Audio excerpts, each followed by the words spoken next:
Emmanuel Macron a exprimé le fond de sa pensée dans la cour de l'Élysée au sujet de la Libye. Pour la première fois, le chef d'État français a reconnu officiellement la responsabilité de la France dans la déstabilisation qui a entraîné le chaos libyen. Comment interpréter les mots du président français?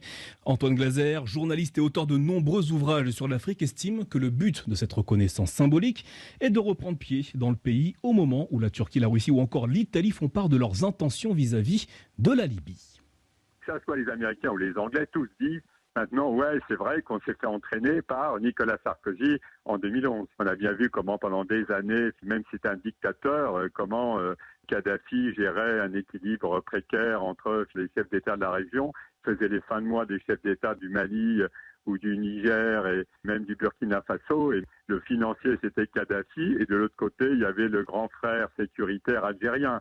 Et c'est tout un déséquilibre qui a été déstabilisé par l'intervention de cette coalition Invincible Armada en Libye, qui est vraiment à l'initiative de la France. Je pense que c'est une façon pour Emmanuel Macron, cette espèce de reconnaissance de la dette à l'égard de la Libye, c'est une façon de se repositionner la France qui perd pied au profit non seulement de la Turquie, de la Russie, mais aussi de l'Italie, qui revient vraiment en force dans son ancienne colonie. Le journaliste Antoine Glaser, joint par Claire Fage.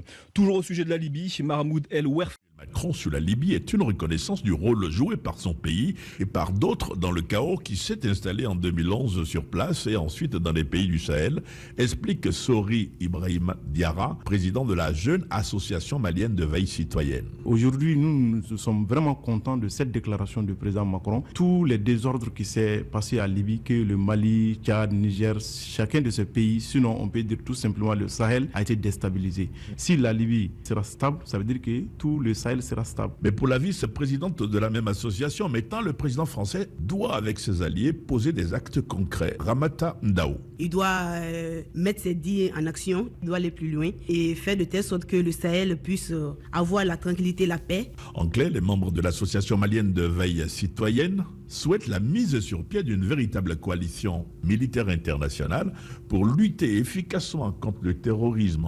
Ils ajoutent, nous ne comprenons toujours pas, les terroristes n'ont pas d'avion, n'ont pas de blindés et on n'arrive toujours pas à les vaincre sur le terrain.